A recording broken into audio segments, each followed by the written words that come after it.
तो देखिए हम क्या पढ़ रहे थे, हम पढ़ रहे थे वृषण की संरचना या टेस्टिस की स्ट्रक्चर हम देख रहे थे। तो उसमें हमने क्या बनाई, ये गोलाकार नलिकाएं हमने बनाई। अब ये जो गोलाकार नलिकाएं हमने बनाई इनका भी यहाँ पर एक अलग से नाम है।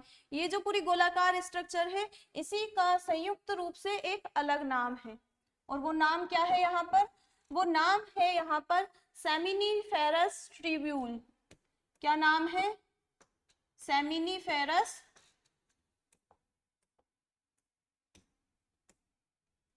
Seminiferous tubule. सेमिनिफेरस ट्यूब्यूल, या फिर क्या है हिंदी में इसका नाम, शुक्र जनन नलिका।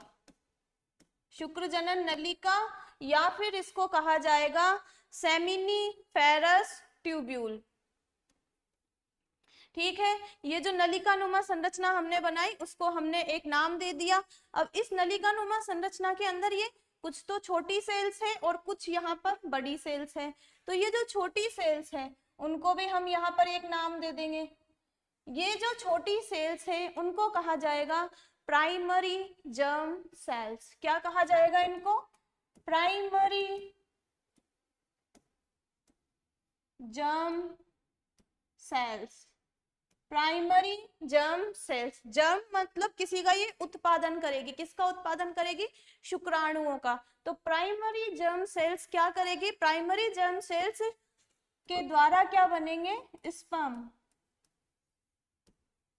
और ये जो स्पर्म बनेंगे प्राइमरी जर्म सेल से वो किस प्रोसेस के थ्रू बनेंगे, ये बनेंगे मियोसिस के थ्रू। हमने देखा था माइटोसिस और मियोसिस। तो मियोसिस कहाँ पर होता था, जनन कोशिकाओं में। जनन कोशिकाओं में अभी कहाँ पर हो रहा है, प्राइमरी जर्म सेल में। प्राइमरी जर्म सेल के भी क्या हो रहा है इसमें, मियोसिस। मियोसिस के थ्रू यहाँ पर बन रहे हैं स्पर्म। ठीक है, हमने देख लिया छोटी वाली कोशिकाएं। अब ये जो बड़ी वाली कोशिकाएं हैं ये क्या काम करती है, इनका भी काम हमें देखना है। तो ये जो बड़ी वाली कोशिकाएं हैं इनका एक अलग नाम है, और क्या नाम है इनका, इनका नाम है सर्टोली सेल्स। इनका क्या नाम है, जो बड़ी वाली कोशिकाएं हैं उनका नाम है सर्टोली सेल्स। ये क्या करेगी, ये जो कोशिकाएं हैं देखिए प्राइमरी जर्म सेल्स से यहाँ पर क्या बन जाएंगे, स्पर्म बन जाएंगे। स्पर्म यहाँ पर बन जाएंगे, ये स्पर्म यहाँ पर बन गए। अब ये स्पर्म यहाँ पर बन तो गए लेकिन इनको भी क्या चाहिए, न्यूट्रिशन चाहिए जिंदा रहने के लिए। तो यहाँ पर ये जो स्पर्म है इनको न्यूट्रिशन देने के लिए ये बड़ी कोशिकाएं पाई जाती है जिन्हें सर्टोली सेल कहा जाता है। और ये क्या करती है, ये स्पर्म को पोषण देने का काम करेगी, और इसी के साथ स्पर्म को पोषण देने के साथ ही ये क्या करेगी, यहाँ पर जो स्पर्म बनेंगे, यहाँ पर जो शुक्राणु बनेंगे उनको समूहीकरण करने का काम करेगी, उनको एक समूह में बनाने का काम करेगी। ये अलग अलग बनते हैं तो इनको एक समूह के रूप में ये बन सके वैसा कौन करेगी, सर्टोली सेल्स। तो ये क्या करेगी, इनका समूहीकरण करेगी। तो इसने दो काम कर दिए सर्टोली सेल्स ने। अब यहाँ पर हमने देख लिया ये जो सेमिनिफेरस ट्यूब्यूल है उसके बारे में। इसके अलावा ये जो खाली स्थान हमने बनाया ये भी तो खाली थोड़ी रहता है, इसमें भी तो कुछ ना कुछ भरा हुआ रहता है। तो इस वाले स्थान में भी कुछ इस तरीके की कोशिकाएं पाई जाती है और कुछ यहाँ पर द्रव भरा हुआ होता है। तो वो हमारे लिए इतना इम्पोर्टेंट नहीं है, लेकिन ये जो सेल्स जो बनाई है ये इम्पोर्टेंट है। तो ये जो सेल है इनका भी एक नाम है। ये जो सेल्स है जो टेस्टिस में हमने बनाई है गोलाकार, उनका भी एक नाम है। और ये कौन से सेल है, इन सेल को कहा जाता है लेडिंग कोशिका।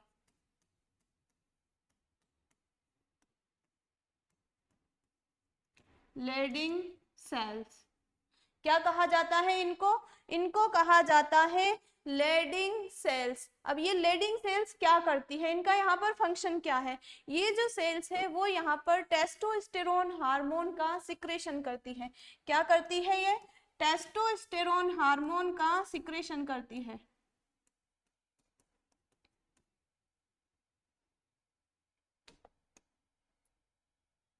टेस्टोस्टेरोन हार्मोन को कौन सिक्रेट करता है? Leydig cell. इसीलिए ये सेल हमारे लिए क्या है? हमारे लिए ये इम्पोर्टेंट है। तो हमने क्या देख लिया? और ये टेस्टोस्टेरोन हार्मोन क्या करता था? सेकेंडरी सेक्स कैरेक्टर्स को उत्पन्न करता था, द्वितीयक लैंगिक लक्षणों को उत्पन्न करता था, जो कि हम आगे देखकर आ चुके हैं। तो ये हमने देख लिया टेस्टिस की स्ट्रक्चर। अब टेस्टिस की स्ट्रक्चर तो हमने देख ली, अब हम क्या देखते हैं? ये यहाँ पर जो ये प्रोसेस हुई उसको भी हम थोड़ा सा समझ लेते हैं कि क्या प्रोसेस यहाँ पर हुई। तो यहाँ पर आप देखिए क्या प्रोसेस हुई? प्राइमरी जर्म सेल थी। कौन थी? Primary germ cell. अब ये जो प्राइमरी जर्म सेल्स थी, प्राइमरी जर्म सेल थी, वो कैसी थी? 2n डिप्लॉइड थी। ये इसमें कितने गुणसूत्र थे? 46 गुणसूत्र थे। ये जो प्राइमरी जर्म सेल है ये कैसी है? ये 2n है। 2n मीन्स इसमें 46 गुणसूत्र है, मीन्स इसमें 23 इंटू 2 क्रोमोसोम है। किसमें 23 इंटू 2 क्रोमोसोम है? इस प्राइमरी जर्म सेल में। हमको क्या करना है? हमको आगे जो सेल बनेगी उसको बनाना है, स्पर्म को बनाना है। ठीक है, तो हमने क्या देखा था? जर्म सेल में जो जनन कोशिकाएं होती है उनमें मियोसिस होता है। अब मियोसिस हम इसमें करवाते हैं, तो इसमें जो मियोसिस हम करवाएंगे तो मियोसिस 2 चरणों में कंप्लीट होगा, मियोसिस फर्स्ट और मियोसिस सेकंड। हमने जब कोशिका जब टॉपिक पढ़ा था तब सेल डिवीजन पढ़ा था, तब माइटोसिस और मियोसिस के बारे में पढ़ा था। और मियोसिस में हमने कहा था कि ये लंबा होता है, इसमें 2 चरण होते हैं, मियोसिस फर्स्ट और मियोसिस सेकंड। तो यहाँ पर हम कौन सा डिवीजन करवा देते हैं? Meiosis first. अब मियोसिस फर्स्ट होगा तो इसमें क्या होगा? मियोसिस फर्स्ट होगा तो इससे 2 सेल बनेगी। देखो अब ये 2n है ना, इसको मैं इसके अंदर ही लिख देती हूँ ताकि हमको बार बार इस तरीके से लिखना ना पड़े। तो मियोसिस फर्स्ट होगा, तो मियोसिस पढ़ते टाइम हमने क्या पढ़ा था कि इसमें गुणसूत्रों की संख्या आधी रह जाती है। तो गुणसूत्रों की संख्या यहाँ पर 2n है, तो आगे जो कोशिका बनेगी उसमें क्या होगी? n। तो इसमें गुणसूत्रों की संख्या आधी रह जाती है, n और n। ठीक है, अब यहाँ पे तो 2 ही सेल्स बनी है, हमने तो क्या पढ़ा था? 4 कोशिकाएं बनती है। तो अभी ये पूरा थोड़ी हुआ है, मियोसिस फर्स्ट हुआ है, अब हमको क्या करना है? मियोसिस सेकंड हमको करना है। तो ये जो सेल्स है दोनों, इनमें होगा मियोसिस सेकंड। ये जो कोशिकाएं हैं इनमें क्या होगा? Meiosis second. ये मैं आपको बहुत ही ज्यादा शॉर्ट्स में बता रही हूँ, बायो में तो इसमें बहुत ही और भी प्रोसेस होती है, लेकिन आपको समझने के लिए इतना ही काफी है। आरएस के सिलेबस के लिए इतना ही सफिशिएंट है, मोर देन सफिशिएंट है। तो मियोसिस सेकंड यहाँ पर होगा किसमें? इन दोनों सेल्स में। अब इसमें मियोसिस सेकंड होगा तो क्या होगा? ये जो मियोसिस सेकंड होता है वो किसकी तरह होता है? समसूत्री विभाजन की तरह। मियोसिस सेकंड किसकी तरह होता है? यहाँ पर लिख देते हैं हम, जो मियोसिस सेकंड होता है वो किसकी तरह होता है? माइटोसिस की तरह। माइटोसिस की तरह होता है। मींस क्या होगा? इसमें जो ये n गुणसूत्र है यहाँ पर, तो आगे जो कोशिकाएं बनेगी उसमें भी n क्रोमोसोम ही रहेंगे। हमने माइटोसिस में क्या पढ़ा था कि इसमें गुणसूत्रों की संख्या समान रहती है, तो इसमें जो है गुणसूत्रों की संख्या वही आगे आएगी। तो इससे अगर हम 2 सेल बनाते हैं तो दोनों कुछ इस तरीके की बनेगी, इससे हम 2 सेल बनाते हैं तो दोनों कुछ इस तरीके की बनेगी। ठीक है, कोशिकाएं हमने बना दी, 4 सेल्स हमने बना दिए, अभी तो इनको स्पर्म में कन्वर्ट होना बाकी है। तो ये जो 4 सेल्स बनी है जो कि गोलाकार हमको नजर आ रही है, इनका भी यहाँ पर एक और नाम है, और इनका नाम यहाँ पर क्या है? स्पर्मेटिड। क्या नाम है इन गोलाकार संरचनाओं का? स्पर्मेटिड। हम क्या पढ़ रहे हैं? स्पर्मेटोजेनेसिस। क्या पढ़ रहे हैं? स्पर्मेटोजेनेसिस। स्पर्मेटोजेनेसिस से हम प्राइमरी जर्म सेल से शुक्राणुओं का जो प्रोडक्शन है, शुक्राणुओं का उत्पादन है, वो कैसे होता है। तो स्पर्मेटिड यहाँ पर बन गए। अब ये जो स्पर्मेटिड यहाँ पर बने, इनमें भी कुछ परिवर्तन होते हैं। इनमें भी कुछ परिवर्तन होते हैं और वो परिवर्तन भी हमारे लिए इतने इम्पोर्टेंट नहीं है कि हम आरएस के लिए मेनली उसको पढ़ें। तो आपको बस ये समझना है कि स्पर्मेटिड में कुछ परिवर्तन होते हैं, कुछ इनमें विकास होता है, कुछ डेवलपमेंट होता है, और उसके द्वारा उसके बाद में क्या बनता है, उसके बाद में कुछ इस तरीके की संरचनाएं बनती हैं जिनको क्या कहा जाता है, स्पर्म जिनको कहा जाता है। कुछ इस तरीके की संरचनाएं बनती है जिनको स्पर्म कहा जाता है। ये क्या बन गए, स्पर्म। और ये जो प्रोसेस है स्पर्मेटिड से स्पर्म बनने की, स्पर्मेटिड से जो स्पर्म बनने की प्रोसेस है, इसको भी एक अलग नाम से पुकारा जाता है और इसका नाम क्या है, स्पर्मियोजेनेसिस। क्या नाम है, स्पर्मियोजेनेसिस। तो हमने क्या देखा, स्पर्मेटोजेनेसिस हमने देख लिया, किसमें देखा था हमने, टेस्टिस में हम देख रहे थे। टेस्टिस हम किस में पढ़ रहे थे, हम पढ़ रहे थे टेस्टिस इस मेल रिप्रोडक्टिव सिस्टम में। तो हमारा टेस्टिस यहाँ पर कंप्लीट हो चुका है। नेक्स्ट हमको क्या पढ़ना है, नेक्स्ट हमको पढ़ना है इपिडिडाइमिस, अधिवृक्षण। अब ये जो इपिडिडाइमिस है इसके फंक्शन क्या है, इपिडिडाइमिस के फंक्शन क्या है वो हमें देखने हैं। देखिए आप, टेस्टिस में तो क्या हुआ, शुक्राणुओं का प्रोडक्शन हुआ, शुक्राणुओं का उत्पादन हुआ। अब यहाँ से टेस्ट जो शुक्राणु है वो मूव करते हुए सबसे पहले कहाँ पर जाएंगे, इस अधिवृक्षण में। तो इस अधिवृक्षण के यहाँ पर क्या क्या कार्य होंगे वो भी हमको देखना है। तो क्या होगा इस अधिवृक्षण में, ऊपर में इनके कार्य लिख रही हूँ। फर्स्ट इसका फंक्शन क्या होगा, फर्स्ट इसका फंक्शन होगा कि यहाँ पर जो स्पर्म बने हैं उनका मैच्योरेशन यहाँ पर होगा, परिपक्वन होगा। इसके अलावा क्या होगा, इसके अलावा अल्प समय के लिए यहाँ पर क्या होगा, इनका स्टोरेज भी होगा, इनका संग्रहण भी यहाँ पर होगा। तो सेकंड क्या है, स्टोरेज। और थर्ड इसका फंक्शन क्या होगा कि ये ट्रांसपोर्ट, देखिए यहाँ से स्पर्म आया, यहाँ पर आया, अब इसको आगे भेजना है, तो ये क्या कर रहा है, ट्रांसपोर्ट का काम भी कर रहा है। तो थर्ड इसका फंक्शन क्या होगा, ट्रांसपोर्ट का।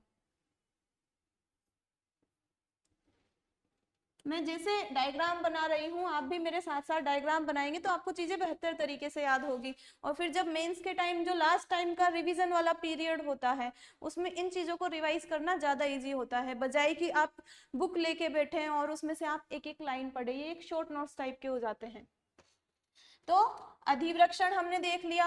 अब हम क्या देखेंगे, शुक्र वाहिनी। अब शुक्र वाहिनी जो है वो क्या करेगी, यहां से शुक्राणु आगे जाएंगे और शुक्राणु यहां से इसके थ्रू होते हुए आगे कहां पर जाएंगे, इस शुक्राशय में। तो शुक्र वाहिनी क्या करती है, शुक्राणुओं का सुगम परिवहन करने का काम करती है। तो शुक्र वाहिनी के बारे में बस इतना ही है।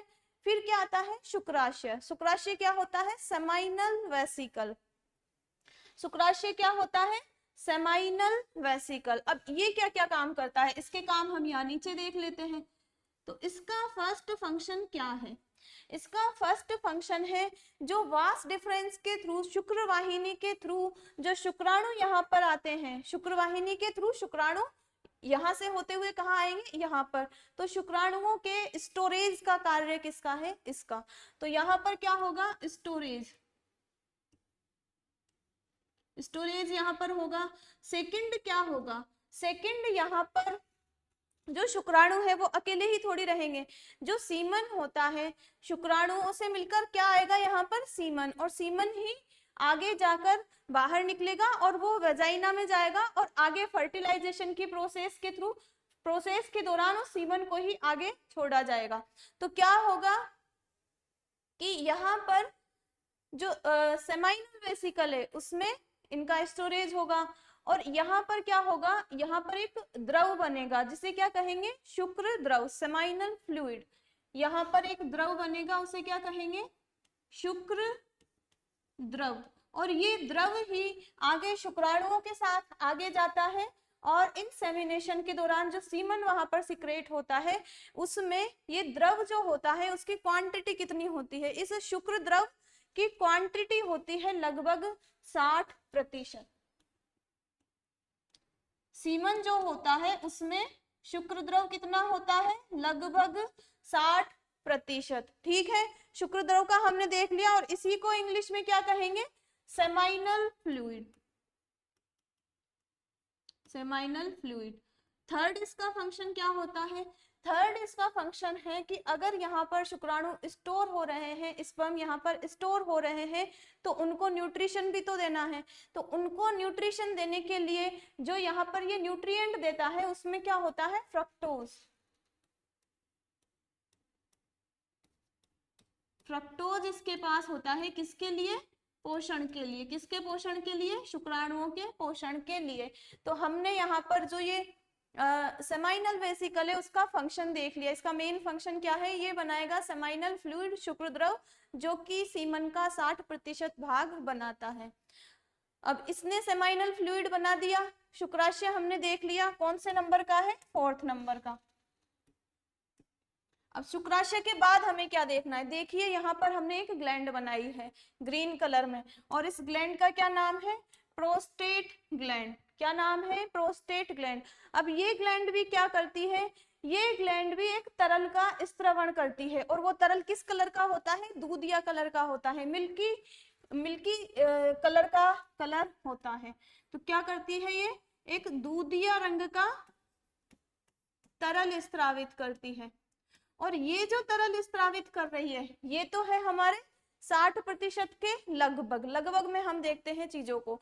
तो यहाँ पर 60%, और ये जो प्रोस्टेट ग्लैंड करेगी, ये कितना प्रतिशत करेगी, ये प्रोस्टेट ग्लैंड यहाँ पर लगभग 25 से 30% सेमाइनल फ्लूइड में पार्टिसिपेट करेगी।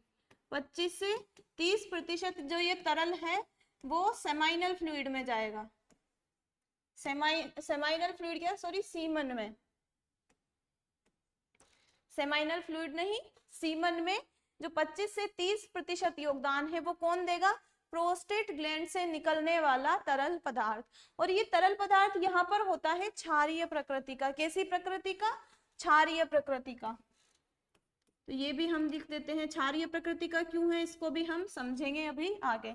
अब ये काउपर्स ग्रंथि है, और अब हमें क्या देखना है, प्रोस्टेट ग्लैंड हमने देख ली। अब नेक्स्ट क्या देखना है हमको, 4th 5th हमने देख लिया, नेक्स्ट हमको देखना है 6th, काउपर्स ग्रंथि।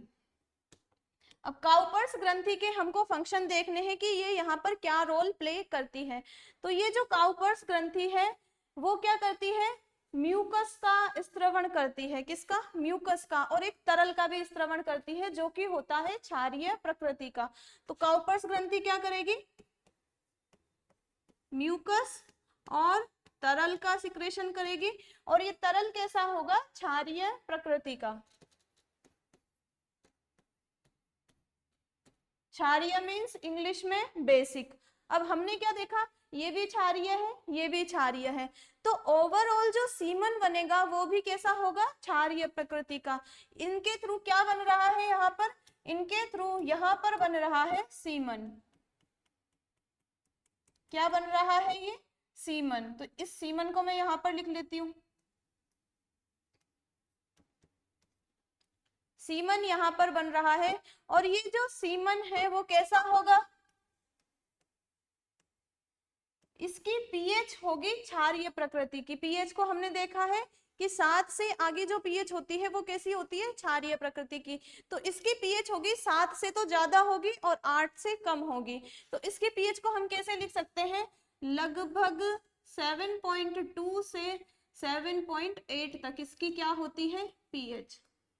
तो ये हमने सीमन की पीएच देख ली। अब हमने इसको क्षारीय क्यों बनाया, यहाँ पर सीमन को हमने इसको क्षारीय इसलिए बनाया ताकि क्या करे, ये सीमन आगे जाकर, ये सीमन आगे जाकर वेजाइना की अम्लीयता को उदासीन कर सके।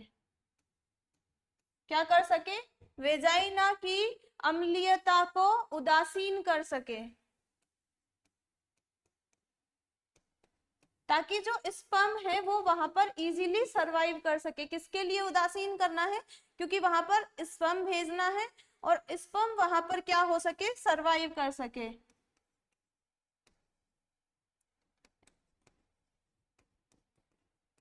तो ये हमने देख लिया सीमन का फॉर्मेशन, उसमें 3 ग्लैंड्स का महत्वपूर्ण योगदान है। एक तो है शुक्राशय, शुक्राशय के द्वारा ये निकलते हैं सेमाइनल फ्लूइड। फिर हमने देखी एक प्रोस्टेट ग्लैंड और एक हमने देखी काउपर्स ग्रंथि।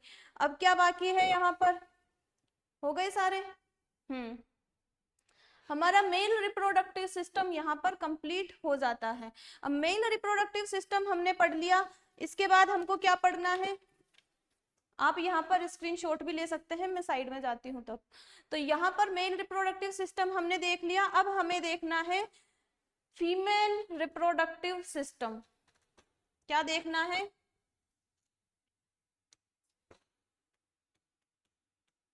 Female reproductive system. इसमें क्या होता है देखिए आप, फीमेल रिप्रोडक्टिव सिस्टम हमें देखना है तो सबसे पहले हम क्या देखेंगे? उसके स्ट्रक्चर कैसी है, फिर उस स्ट्रक्चर में जो जो पार्ट्स हम देखेंगे उनके फंक्शन क्या क्या हैं। ठीक है, तो सबसे पहले हम क्या देखेंगे? इसकी स्ट्रक्चर। तो देखिए जो फीमेल रिप्रोडक्टिव सिस्टम होता है उसमें कुछ इस तरीके की संरचना पाई जाती है। क्या पाई जाती है? इस तरीके की संरचना पाई जाती है। और ये जो संरचना मैंने यहाँ पर बनाई, ये क्या है? इसका नाम है यूट्रस। क्या नाम है इसका? यूट्रस। और यूट्रस को ही हिंदी में क्या कहा जाता है? गर्भाशय। यूट्रस को ही क्या कहा जाता है? गर्भाशय। और इसको आम बोलचाल में कहा जाता है बच्चादानी। तो ये बनाया हमने यूट्रस। अब ये यूट्रस जो होता है इसी के नीचे की ओर ये थोड़ा सा संकरा होता है। यूट्रस क्या होता है? नीचे की ओर थोड़ा सा संकरा होता है। देखिए अब ये यूट्रस नीचे नीचे की ओर थोड़ा सा संकरा हो गया।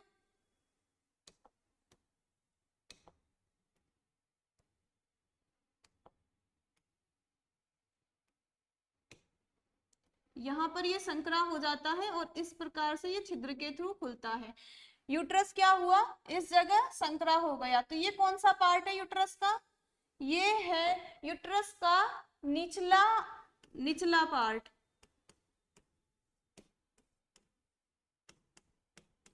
निचला भाग किसका? यूट्रस का। अब ये जो यूट्रस का निचला भाग है और संकरा भाग है, इसी को यहाँ पर एक नाम दिया है। और वो नाम यहाँ पर क्या है? ये इसका निचला और संकरा भाग है, इसको कहा जाता है हिंदी में ग्रीवा। क्या कहा जाता है? ग्रीवा। और इंग्लिश में इसको कहा जाता है सर्विक्स। क्या कहा जाता है? सर्विक्स इसको इंग्लिश में कहा जाता है। अब ये हमने क्या बनाई? सर्विक्स यहाँ पर बनाई। इसी के आगे क्या होती है? इसी के आगे कुछ इस तरीके की संरचना पाई जाती है। और ये क्या है? ये जो संरचना यहाँ पर बनाई इसका नाम है vagina.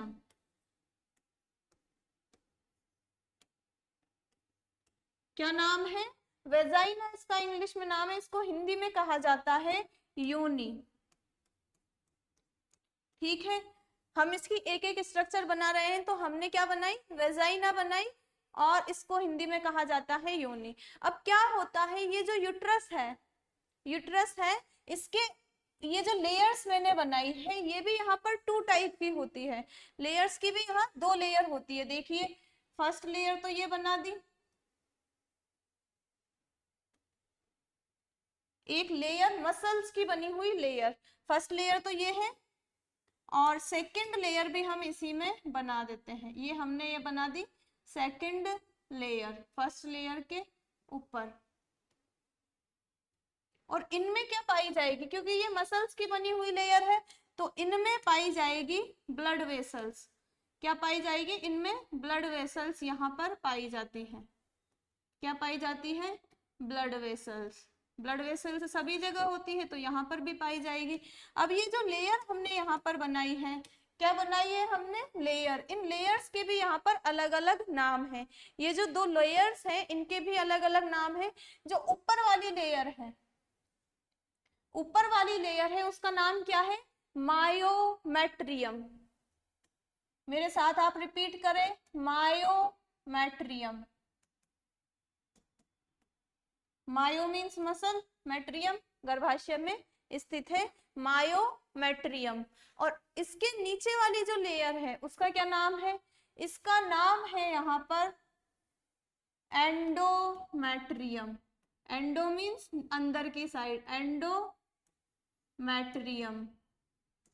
Myometrium and endometrium. Hindi में भी इनको इसी तरीके से लिखना होता है। तो हमने क्या बनाई, मायोमेट्रियम एंड एंडोमेट्रियम। अब हमको और स्ट्रक्चर देखनी है किसकी, फीमेल रिप्रोडक्टिव सिस्टम की। अब क्या होता है, यहीं से लगी हुई एक वृंत, एक आप अवलंब सहारा समझ लीजिए, उसी से लगी हुई यहाँ पर एक गोलाकार संरचना पाई जाती है। दोनों साइड क्या पाई जाती है, एक गोलाकार संरचना यहाँ पर पाई जाती है। इस गोलाकार संरचना का क्या नाम है, इस गोलाकार संरचना का यहाँ पर नाम है ओवरी,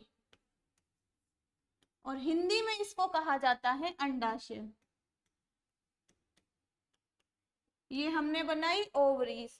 अब क्या है, ओवरीज को इस यूट्रस से कनेक्ट करने के लिए यहाँ पर नलिकाएं पाई जाती है। देखिए यहाँ पर कुछ इस तरीके की नलिकानुमा संरचना पाई जाएगी, और वो क्या करेगी, इस ओवरी से कनेक्ट रहेगी और उसको किससे करेगी, यूट्रस से कनेक्ट करेगी। ये नलिकानुमा संरचना है और ये ओवरी के पास आएगी और इसको इससे कनेक्ट करेगी।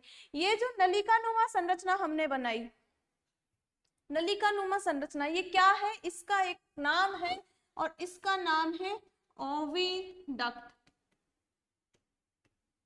ओविडक्ट, और हिंदी में इसको कहा जाता है अंडवाहिनी।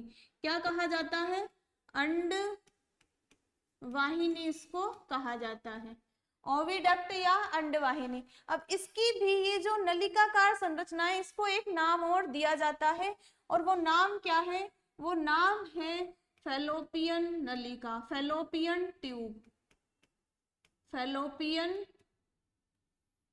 नलिका या फिर फैलोपियन ट्यूब।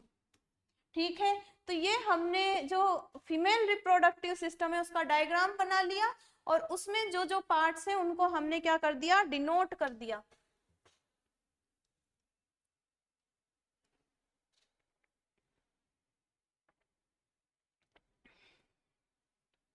देखिए अब आगे क्या होता है, आगे क्या है, यहाँ पे क्या है, ओवरीज। ओवरीज क्या करती है, ओवरीज करती है ओवम का प्रोडक्शन। ओवरीज क्या करेगी, ओवरीज करेगी ओवम का उत्पादन। ओवम मीन्स अंडा, जो क्या करेगा, आगे शुक्राणु से संलयन होगा और आगे क्या बनाता है, जायगोट। तो यहाँ पर क्या बनाया, ओवरीज, और ओवरीज ओवम का प्रोडक्शन करती है किस प्रोसेस के थ्रू, वही मियोसिस। मियोसिस प्रोसेस के थ्रू ये ओवम का उत्पादन करेगी। अब यहाँ से ये ओवम बना, और ये ओवम बन के कहाँ पर जाएगा, इस जगह पे, यहाँ पर ओवम जाएगा, यहाँ पर जाएगा। अब ये क्या करेगा, ये इसी जगह पर रहेगा, ठीक है, इसी जगह पर ओवम रहेगा। अब क्या होगा, अगर यहाँ पर अगर स्पर्म आते हैं, इस जगह से अगर स्पर्म आते हैं, तो स्पर्म का जो ओवम से कांटेक्ट है वो कौन सी जगह होगा, स्पर्म का ओवम से कांटेक्ट इस जगह पे होगा। ये स्पर्म मैंने बनाया, यहां से स्पर्म अगर आएंगे तो स्पर्म का ओवम से कांटेक्ट किस जगह होगा, इस जगह होगा। इस जगह जो है फर्टिलाइजेशन की क्रिया होगी। फर्टिलाइजेशन की क्रिया कहां पर होगी, फैलोपियन ट्यूब में।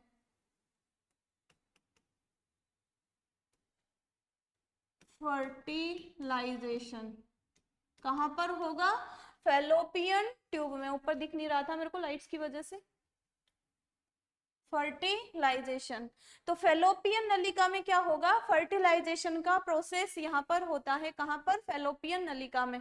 ओवरी का फंक्शन है ओवम का प्रोडक्शन करना, यहाँ पर फर्टिलाइजेशन हो गया। अगर फर्टिलाइजेशन यहाँ पर हो जाता है तो क्या होता है, यहाँ पे फर्टिलाइजेशन हो गया तो क्या बनेगा, यहाँ पर बनेगा जायगोट। क्या बनेगा,